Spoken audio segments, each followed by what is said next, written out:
आज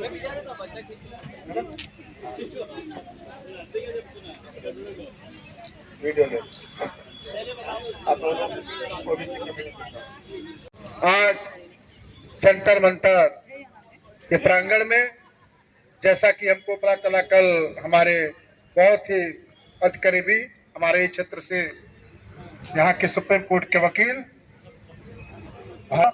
और इस मिशन को मैं और निश्चित तौर से भारत एक ऐसा देश है, इंग्लैंड माता नहीं है, अमेरिका माता नहीं है, लेकिन भारत एक ऐसा देश है जहाँ पृथ्वी माता धरती माता कहता है और उसकी बारी दी गई है। तो मातृशक्ति को निश्चित तौर से वो परिवार की मुखिया होता है, जैसा ताकि परिवार ढल जाता है, समाज ढल जाता है। और शुरू से ही, आज से नहीं बल्कि वैदिक काल से माताएं हमारे पूजनीय रही हैं। तो जब इस समय हम सबका दायित्व है कि इन माताओं की रक्षा करना, इन माताओं को समाज में आगे ले जा करके इनको मुख्य कड़ी से जोड़ना, मुख्य धारा जोड़ना हम सबका कर्तव्य है। और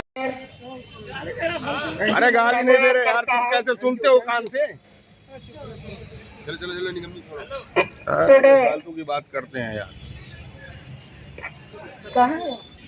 वो भी मदद दिए, उनकी भी स्वागत करता हूँ।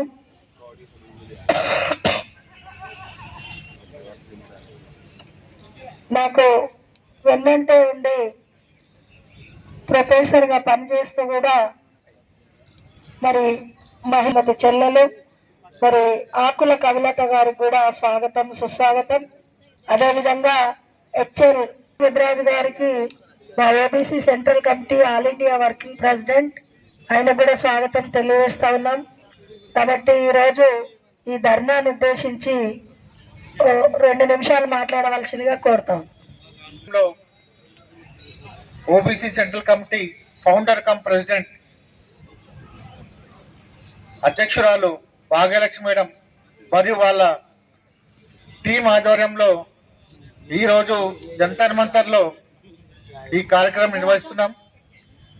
గత 30 సంవత్సరాల నుంచి కూడా ఓబీసీ సెంట్రల్ కమిటీ రిజిస్ట్రేషన్ చేసినప్పటి నుంచి కూడా మహిళల అభివృద్ధి కోసం, మహిళల రిజర్వేషన్ కోసం, మహిళల ప్రాబ్లమ్స్ మీద, అలాగే OBC quota in women bill 33% అయితే మనకు కోటా వచ్చిందో, ఉమెన్ బిల్ పాస్ అయిందో, అందులో ఎలాగైతే అదర్ అసోసియేషన్స్ ఎస్సీ ఎస్టీ ఎలాగో వాళ్లకు ఎలాగైతే సపోర్టా ఉందో, అలాగే ఉమెన్ బిల్ 33% అయితే 2023లో మనకు అందులో ఓబీసీ కోటా protesting against. ఈరోజు భారతదేశంలో జంతర్ మంతర్లో ఈరోజు మేము ధర్నా చేయడం, ఈ 2023లో నారీ శక్తి అధినియం 33% రిజర్వేషన్ పాస్ వలన మాకు చేస్తూ ఈ ధర్నా నిర్వహించడం జరుగుతుంది. ఈరోజు భారతదేశంలో ఉన్నటువంటి ఓబీసీ మహిళలు 70 కోట్లకు 35 కోట్ల మంది ఈరోజు భారతదేశంలో ఓబీసీ మహిళలు ఉన్నారు. వారికి కోటా కావాలని చెప్పేసి మేము డిమాండ్ చేస్తూ ఉన్నాం.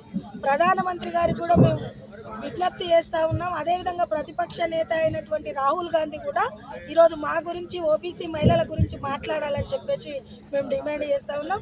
2 సంవత్సరాలు అవుతుంది మనకు నారీ శక్తి అధినియం 33% రిజర్వేషన్లు పార్లమెంటులో పాస్ అయ్యాయి, కానీ 2 సంవత్సరాలుగా ఎవ్వరు కూడా దీని మీద మాట్లాడతలేరు. ఏ ఎంపీ మాట్లాడతలేడు, ఏ రాష్ట్రం ఎంపీ మాట్లాడతలేడు. మాకు జనరల్ కోటా కింద మహిళా రిజర్వేషన్ పాస్ అయితే మాకు చాలా అన్యాయం జరుగుతుంది. కాబట్టి ఇప్పటికే మాకు మండల్ కమిషన్ సిఫారసుల అమలులో భాగంగా 27% రాజకీయ రిజర్వేషన్లు ఉన్నప్పటికీ కూడా 40 సంవత్సరాలు అవుతుంది, నేటికి ఇంప్లిమెంటేషన్ చేయలేదు. కాబట్టి ఇప్పుడైనా మా యశస్వి ప్రధానమంత్రి, ఓబీసీ నేత మా ప్రధానమంత్రి ఉన్నాడు కాబట్టి ఇది మా హక్కు.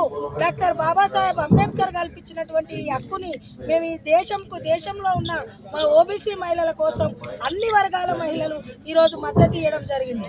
ఇక్కడ ఎస్సీ మహిళలు ఇచ్చారు, ఎస్టీ మహిళలు వచ్చారు, ఓబీసీ ఈడబ్ల్యూఎస్ మహిళలు కూడా వచ్చారు. కాబట్టి వీరందరూ మద్దతు కూడగట్టుకొని మేము మా కోటా సాధిస్తామని చెప్పేసి ఈ సందర్భంగా తెలియజేస్తాం. लोकसभा में अगर में 19/9/2023 में राज्यसभा में पास है, लोकसभा में 21/9/2023 में पास है, मगर नहीं तो हमारा को ओबीसी महिला कोटा दे 50%, 33% में 50% हमारा कोटा दे। ठीक कि जो कानून में महिलाओं के लिए जो संविधान में कानून बना हुआ है उसको सरकार लागू करे। हर क्षेत्र में एजुकेशन से लेकर के चुनाव से लेकर हर क्षेत्रों में महिला का जो अधिकार बना हुआ है, केवल पुरुषों को ही अधिकार दिया जाएगा तो हिंदुस्तान का विकास नहीं हो सकता।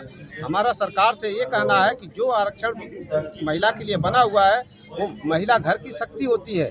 एक महिला अगर घर में चाहती है तो घर का विकास होता है।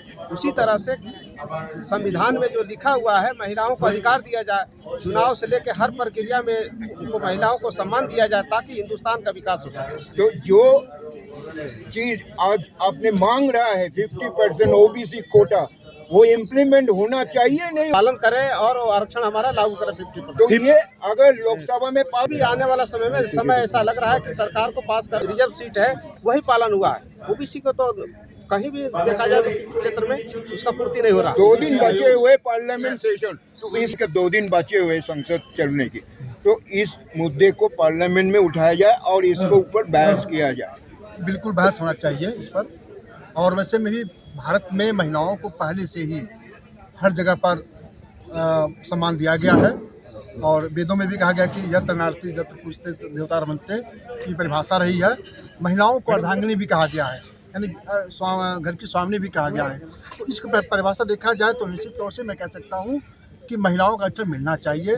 जो समाज में दबी, वंचित, शोषित, पीड़ित महिलाएं हैं उनको मुख्य धारा में ला करके देश को आगे बढ़ाने के लिए ये काम करना चाहिए। और अब जबकि पूरे भारत में महिला द्रौपदी मुर्मू से लेकर के मायावती से लेकर के रेखा गुप्ता से लेकर के जब बड़े बड़े पदों पर विराजमान स्थापित हो रही हैं, ऐसे समय में समाज की दबे वंचित महिलाओं को मुख्य धारा में ला करके उनके आरक्षण के माध्यम से या जैसे भी हो इनको ऊपर लाना हम सब चाहिए। पूछो, पूर्वांचल में आप ये मुहिम चला रहे हैं, पूर्वांचल से कैसा आपको सैलाब मिल रहा है और किस तरह का समर्थन मिल रहा है? पूर्वांचल में बहुत समर्थन मिल रहा है और ऐसा लग रहा है कि लोग इच्छुक हैं, महिलाएं इच्छुक हैं इसमें मुहिम आगे बढ़ाने के लिए और अभी घर से बाहर आ रही हैं, पर्दे से बाहर आकर के अपना लड़ाई लड़ रही हैं, अपने की बात कह रही हैं। शिमला पूछो, गोरखपुर में किस तरह से महिलाओं का सैलाब आपके साथ मिल रहा है और पूर्वांचल की महिलाएं, गोरखपुर देवरिया हो गया, बस्ती हो गया, किस तरह से महिलाएं आपके साथ जुड़ रही हैं इस मुहिम में? ऐसे जुड़ी जैसे अपने अधिकारों के हक के लिए और अपनी मांग को ऊपर करने के लिए संगठन, महिला संगठन, महिला मोर्चा, तमाम संगठन जो चला रही हैं और नेतृत्व अलग जगहों पर कर रही हैं। और निश्चित तौर से नेतृत्व एक मुहिम छह करके बहुत जल्दी दिल्ली आने वाले हैं और अपनी बात इसी जगह पर मान रहा हूँ आपकी बात को लोकसभा राज्यसभा जितने भी सांसद हैं बिल्कुल पास करेंगे लोग। और उन पुरुषों के भी तो महिलाओं लड़ाई लड़ते हैं लोग, ऐसा नहीं राज्यसभा सांसद जो बैठते हैं वो सेंसिटिव नहीं है, वो लोग जो है कि महिलाओं पर समझशील नहीं है, बिल्कुल होना चाहिए। हो गया।